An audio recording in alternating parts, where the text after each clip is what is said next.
So I'm here with actor, comedian, producer, and director Brian Hooks. You may have seen him in films such as Three Strikes and the television show Eve. How are you doing today? I'm doing good, man. I can't complain. You know what I mean? Holidays are here, made it through another year. You know what I'm saying? Like, life is good, man. Yeah, I bet it is, man. I see the Adam plus Eve hat, man. I watched the film as a veteran. I really enjoyed the social commentary. How did you decide on telling this particular story, and why do you feel it's important? For me, man, I've just been afforded because of my history to be able to do, what I want when I want, as far as my independent background and foundation. And I, I I wanted to make a love story, like a hood love story. You know what I mean? And that's where it started. And also with my left of bang entertainment and things I was doing with the youth, it sort of coincided at the same time. And that sort of, really ignited me to get out and go do it. Made this film during the pandemic. Um, so when everything was shut down, semi shut down, and I was doing this thing with my youth, my left to bang youth, where we were having a mentorship and classes, and the goal was to have them on set and let them be part of real filmmaking. And so, with everything being held up, I was trying to stretch myself. Just like, how can I continue serving these youth? So, long story short, me like wanting to not be stagnant and make this hood love story and wanting to continue to stimulate my youth, I decided to allow them to be a part of the film virtually by tapping in with them and sharing the process and the progress, casting, pre-production, wardrobe, on set. And so it was that energy from the youth that said, let me go now, let me not wait, man. So I went and figured out what that story was. With my man Terrence. I wrote the screenplay. I went out and found a dope cast, put together a really cool crew. We went up to San Francisco, man, and we made this film. And I just think it's important that we see, there was a lot of elements and a lot of undertones and overtones in Adam and Eve. And I think it's just important to tell stories that reflect real life. I think you can look at the characters and you can relate, whether it's a homegirl, a homeboy, or you, or a feeling that you have, you know what I mean, within these characters. And love often is complex, difficult, complicated, hurtful, exciting. And I think we showed everyone all those emotions in the film. Yeah, you most definitely did. I almost shedded a tear, like by the end. I really did. Like I was not expecting that ending. How much work goes into putting a film like Adam and Eve together, as far as managing a budget, and what were some of the difficult conflicts that you faced while filming? I think what the one, it's when you're doing something with a modest budget, my background sort of gives me an advantage because I'm used to, making a film with one hand tied behind my back. But there's no room for error. When you do these studio films and something happens, like, we'll add it to the back of the schedule because they're shooting 6 months, 9 months, 4 months. No, this has to happen today. We can't come back to this house tomorrow. In fact, the lady wants us out in 3 hours. So this has to happen today. So it's a very fragile, sensitive thing when you're making films of this budget, and you have to sort of do all the homework. It's not there's no room for error. So it requires a lot of homework, a lot of planning, and we had a very condensed crew. One, you know what I mean, because we didn't have all the budget in the world, and two, because it was during the pandemic, so we couldn't be moving around with 15, 20, 100 people. You know what I mean? It was 9 of us, and sometimes less than that, executing these things. So everybody sort of had to be on point, You know what I mean? And everybody had to be great at what they do. The actors had to come prepared, and we were able to nail all that, man. And so I was, writer, producer, director, starring in the film. So it was a ton of work, but I think we executed it great together. I think so too. Like looking at it, I wouldn't have known that it wasn't like, a high budgeted film. Hmm. I get that feel. And like the acting was like, really incredible. You decided to direct this film as well. So that makes it even more impressive because it's such an added responsibility. What was the Yeah, most difficult aspect of juggling those dual responsibilities? man, it was so much, bro. It was this was a difficult film just in itself that I don't, I'm a hard worker. I don't have no problem with hard work. That's just how I'm built. But this stretched me so far, you know what I Right. mean? To where every question was a question for me. Every issue was an issue for me. Every problem was a problem that I needed to solve. Right. In the interim that was, you also, what I mean, dealing with the dialogue and any adjustments that need to be made on the spot. You did the direction and making sure things are set up as they should be. You producing, so you need to make sure that food at noon so these people can eat. You feel me? So and then you have to say action and be on camera and be in the place, high, low, left or right that you're supposed to be so that what you're shooting is dope.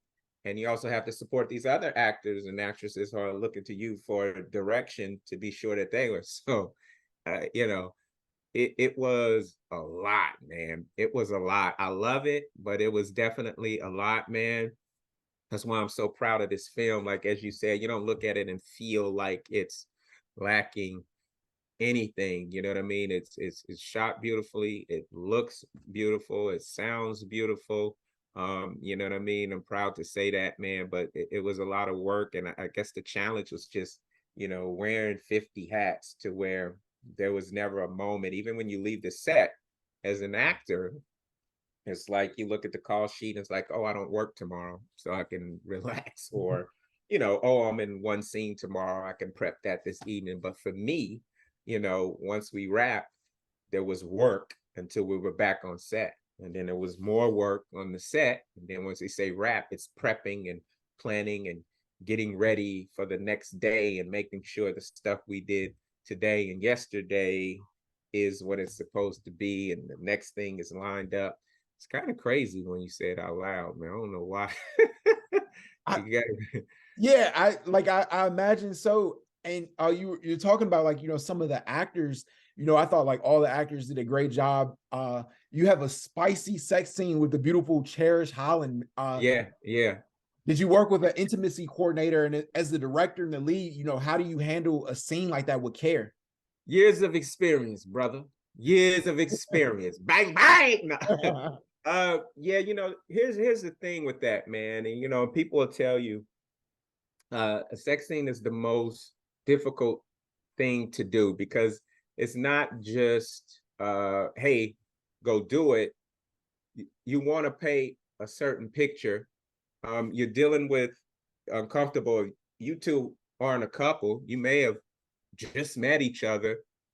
How do you make that look and feel um like it's supposed to look and feel? And for me, that scene was to create an emotion to where people felt that. I wanted it to be sexy. I wanted it to be horny. I wanted it to be, what I mean? All of these emotions. And that, just like any other scene, strategically takes a lot of planning out. You know what I mean? And it's a lot of, listening to the actress because of course that's not comfortable for nobody. You know what I mean? Like, why would she be comfortable with that? You know what I mean? So it's the building up and talking about it. You know what I mean? What are you comfortable with? What are you uncomfortable with?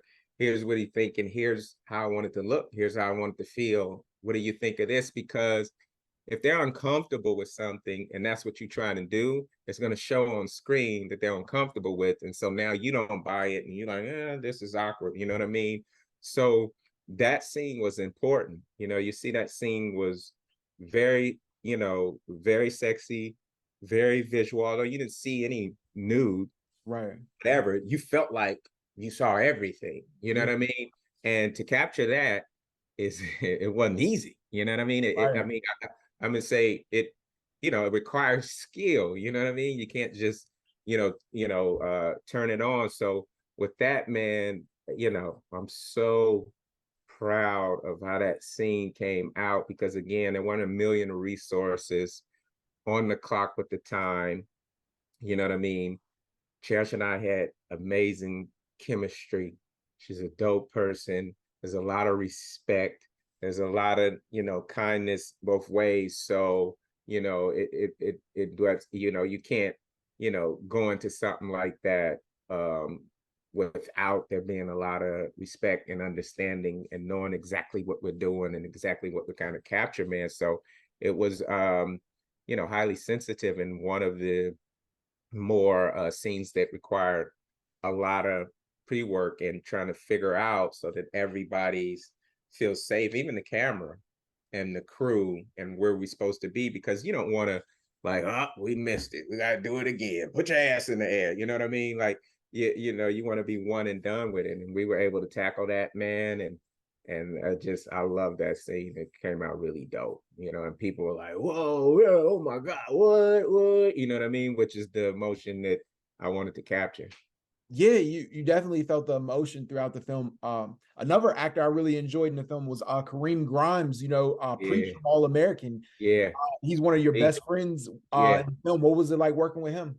Amazing. One of my good friends in real life, and then it was my best friend in the film. And you know, I'm lucky to be able to work with Kareem, man. You know what I mean? Preach.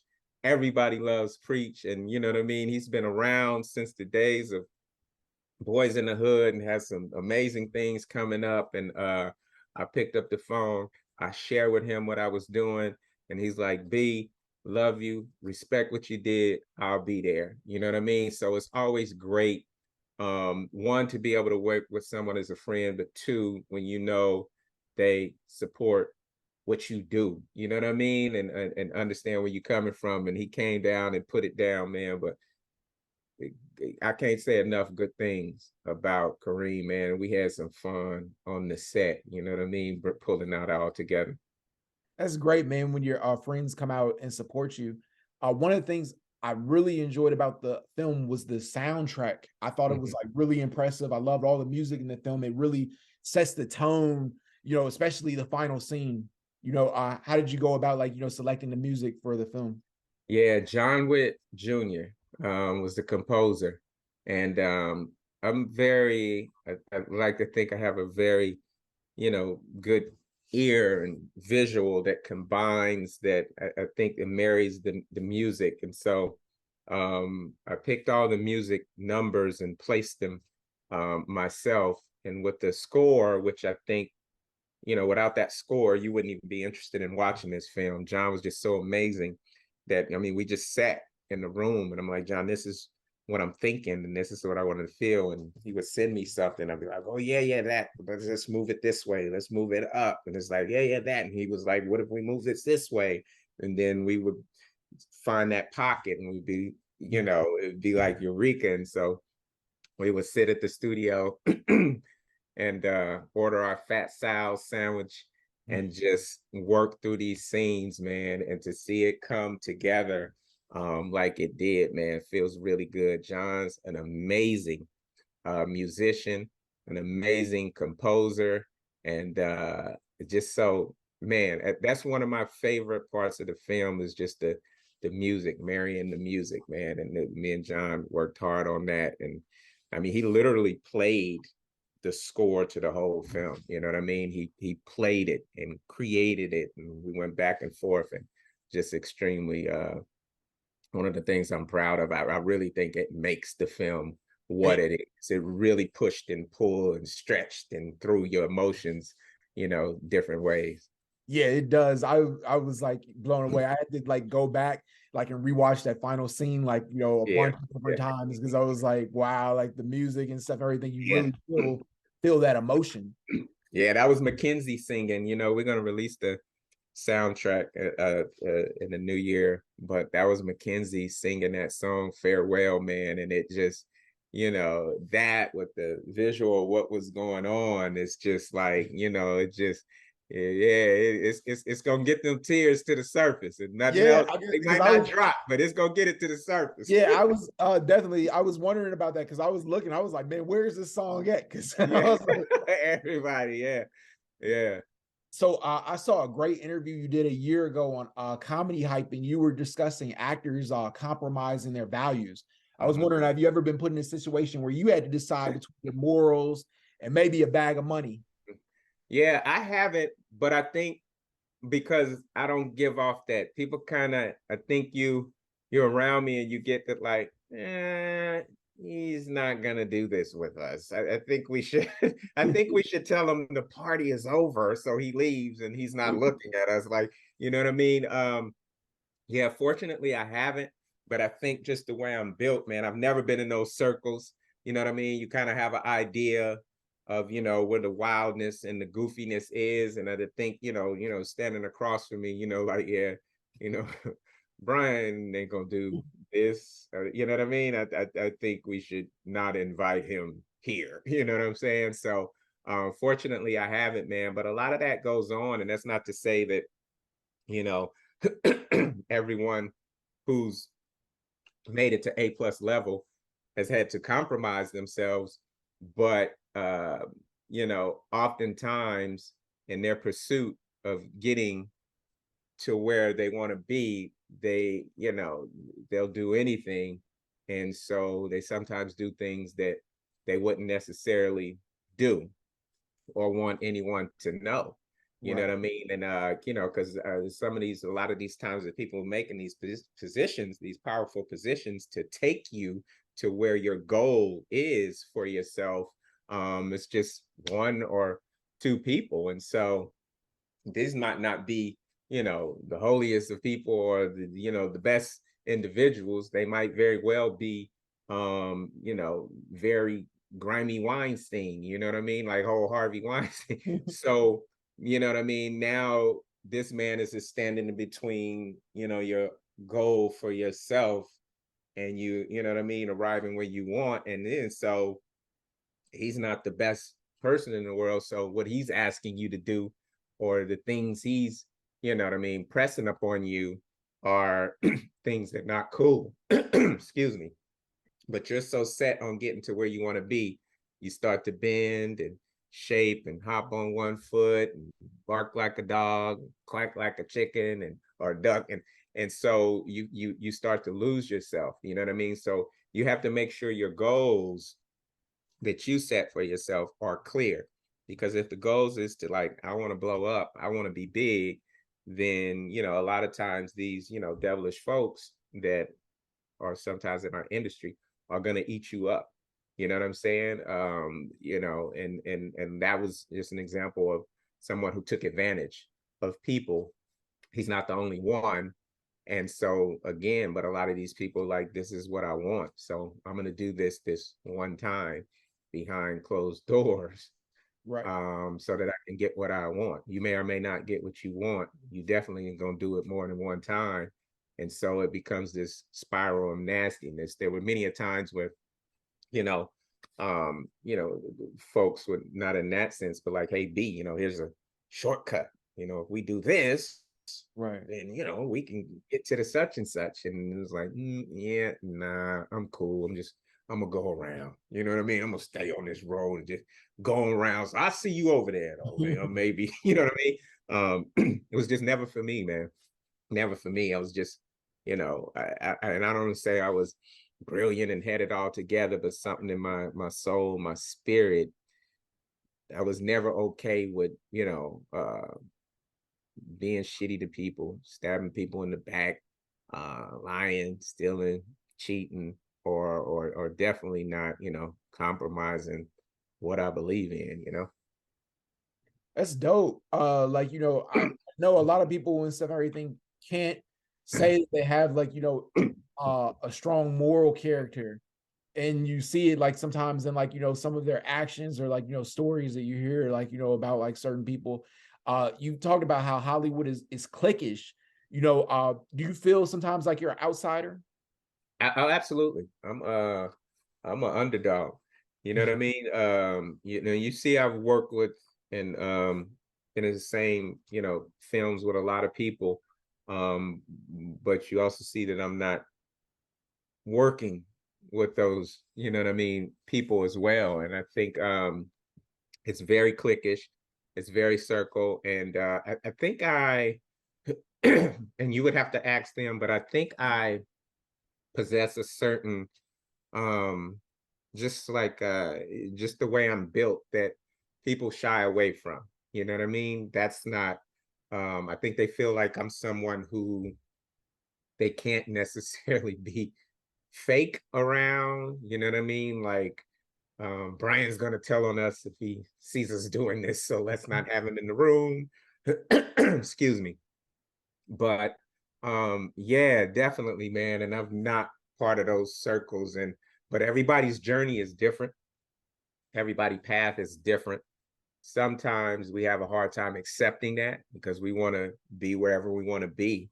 But unfortunately, that's not up to you. What you have to do is recognize, you know what I mean, the tools and jewels that God has given you, lean into that. You know what I mean? And when things arrive to where you want to be or when things mature, unfortunately, it's not up to you. What's up to you is to stay the course, stay the journey, be true to yourself, and keep pushing on. And that may mean that you're an outsider or you're not part of that circle. And that's just what it is. You have to accept that. You don't get to choose that. You know what I mean? And again, a lot of times being in them circles means, you have to adhere to the things that we do and want. And, that's something I was never willing to do. Definitely. I heard you mention God. Like, are you a believer? Is religion a part of your life? Yeah, absolutely. 1000%. I'm not somebody who's going to be trying to drag you to church every Sunday. That between you and God. You explain to him why you was never church when you get there. But yeah, it's definitely has to be something bigger than me, than us, responsible for all this, amazingness, you know what I mean? And yeah, it's not just, you so brilliant, you so good, I make everything happen. Like, okay, brother.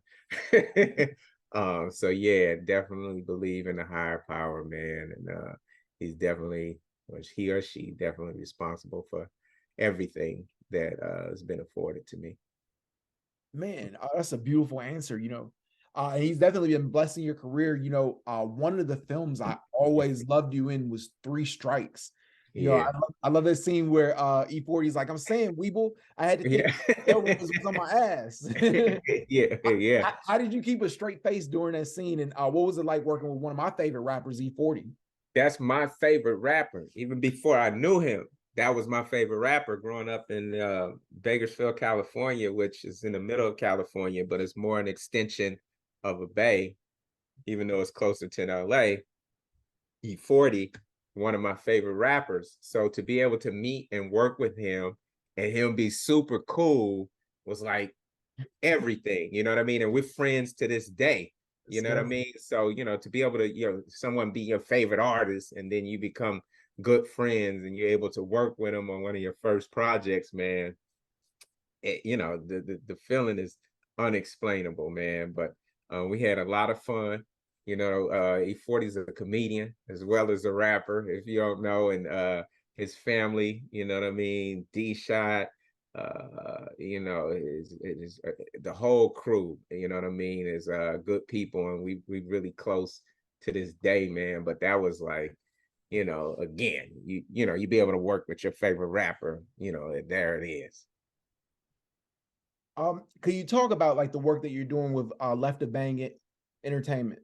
Yeah, Left to Bang, man, that's probably the most important thing that I'm doing right now. And it's basically where, I just came to a point in my life where I'm like, what else? You know what I mean? There has to be more than me just making movies and, people laugh. And like, how do I incorporate and make it meaningful and make it have an impact. And after a lot of spinning and turning, I figured out what do I love? Youth. Before I was got called to do films, I was going to school to be a teacher. So I figured I combined the two. And so now I use my love of kids with my, God-given talent to entertain, and sort of intertwine the two and allow them to be a part of that. So I reach out to these, inner city youth and allow them to learn and share the experience of filmmaking. And also I bring on mentors like Anthony Anderson, JB Smoove, and folks like that to speak to them. And so it's this class, you know what I mean? But beneath all this Hollywood and this celebrity stuff, it's a mentorship, and somewhere where they can come and build and know that somebody cares, you know what I mean? Because a lot of times these folks just want to know that somebody cares. And a lot of times they're in these, places to where they can't see beyond, the street corner. Like, this is what it is. You're trying to talk to them about this and that, like when, where, who, how, you know what I mean? So I'm trying to extend an olive branch to say, hey, look, there's so many other things out there that you can aspire to, and this is it. So whether they fall in love with filmmaking or not is not really the goal, but just falling in love with the idea that, like, yo, if I could do this, I could do anything. There's so many things happening beyond where I'm at. And so that's the goal with that. And so I always try to pinch off 10% for these youth, and of my time and energy to educate them and fuel them and inspire them through my filmmaking, and then sharing the projects that I'm doing virtually, and allowing them to speak to the Anthony Andersons, the Tabitha Browns, the and all those folks, to keep them stimulated, you know what I mean? Keep them feeling significant. And so I'm making time in each of my projects to, include them in the process. I'm casting, you know what I mean? We're in pre-production with this and that. And because of the pandemic, we were forced to do it virtually, which turned out to be a blessing, because I realized, okay, so now I can have kids from New York, Miami, Houston, from everywhere at the same time. And it didn't have to be local. So I've had youth in Chicago and Houston, Dallas, Jersey, the Bay Area, and we all come together and we could just build, man. So it's my passion, man. And these kids, just your energy, you taking time with them is everything to them, because you'd be surprised that, a lot of people don't. Yeah, that's great. Like, I respect that so much. You're saying that you were, like, originally pursuing a career as a teacher. Like, how did you go from teaching to pursuing a career in entertainment? I was going to school at CSUN, Cal State Northridge, to become a teacher. Because I come from a long line of teacher. My mother, sister, brother, all teaching. And I've always been, in entertainment. I've always loved that. But from Bakersfield, where I was born and raised, there's not much opportunity for you to really dive into that. But once I was in Cal State Northridge, I was in LA. It was the epicenter for, all that. So as I was studying, I took a class, an acting class at the college. And from there, man, boom, it bit me. And I knew I loved this and I needed to have more. And so I started to get my feet wet, and the meantime, in between time, outside of school, taking a couple of classes. And then I discovered this magazine called Dramalog, which is now Backstage West, and it lists like independent productions and things like that were happening and going on. And so I submitted myself for a little film called Phat Beach. Okay. Yeah.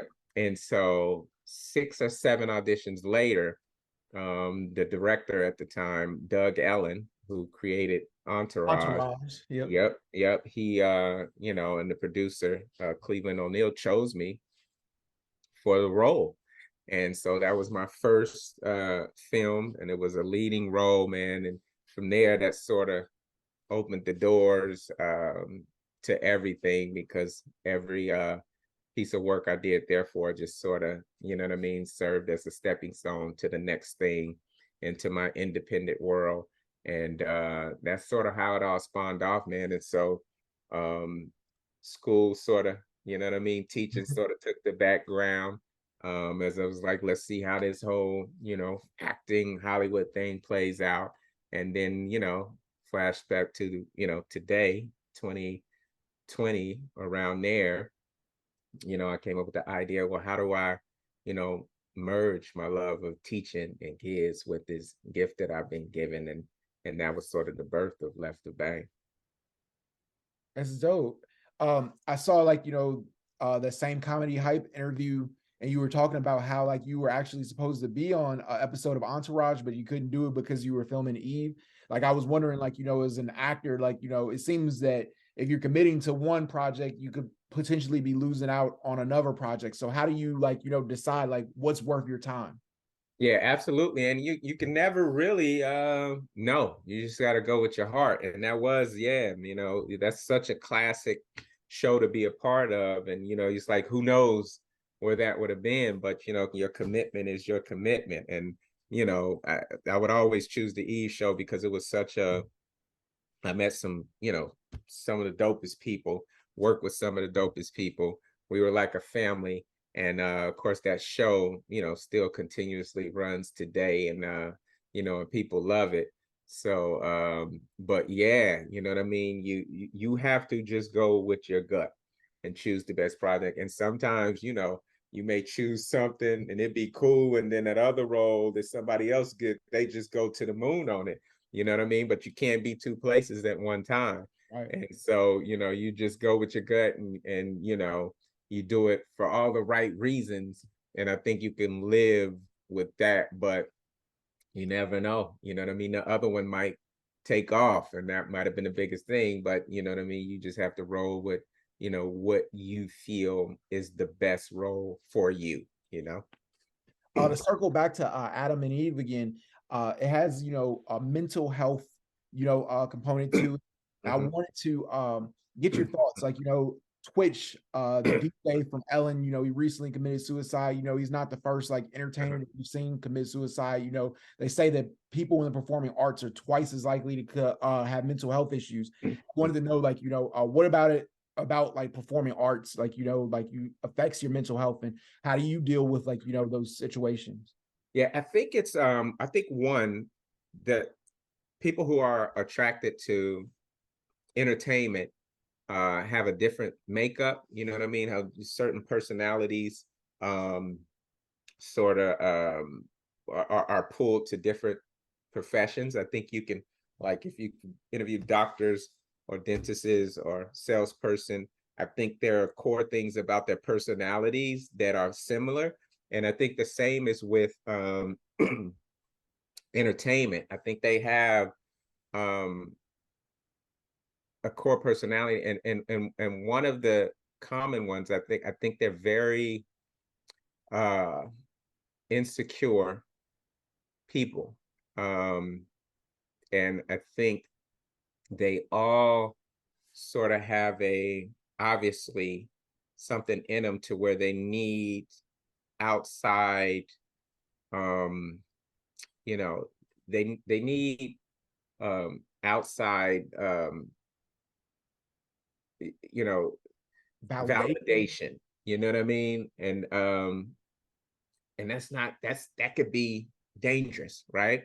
If my worthiness and if my happiness is dependent upon other people, then that's a whoa, because I have no control over those people, right? So then I might be back in a spot to where I have to do whatever so that these folks validate me, you know what I mean? Which may not align with what I need. So you're chasing a rainbow. You're never going to get to the end of that rainbow. And so I think it's a certain makeup that leaves entertainers very vulnerable. And it's also an industry that is so you're getting told no. Right. Nope, nope, nope, nope, no, too tall, too short, too dark, too light, too smiley. You don't smile enough. You know what I mean? And it's an industry that your input doesn't necessarily determine your output. There's so many other factors that come into play as to whether you get a role or get to the next level. And so you could see how for someone who doesn't have the most solid foundation over the years, over time, it could just wear on you and it could pull from you and it could pull from you. And I think that's what a lot of entertainers deal with. And it's also, you know what I mean? Like you see, like, late great Robin Williams. You know what Right. I mean? If you ask somebody like, what is your ideal career? I want to be like Robin Williams, and it's amazing. You know what I mean? But even in the end, he hung and kills himself. Um, so there's um, something that's not whatever. And I think it's a lot of people, you know what I mean, when they go into this, they don't understand, like, you have to set a goal for what is it, what you want. You have to know what you want, Right. because if you don't, then how you know when you get there? You know what I'm saying? Like, you might have passed up the exit, you know what I mean? 6 miles back. And I think a lot of them don't. If you ask them, what do you want? What is your goal? Where do you want to be? They don't want, pass, oh, be on the billboard. Wait, what? You know what I mean? So then you're in that space to where you're doing anything and everything to try to get on that billboard, and that's empty, man. That's empty. And I think that's what a lot of these entertainers feel if they able to arrive, that like, this this doesn't feel like I thought it would feel. I thought it was gonna, all these things that were aching me, I thought it was gonna settle them, but it doesn't, right? And then the flip side is the entertainer who's struggling and never get there.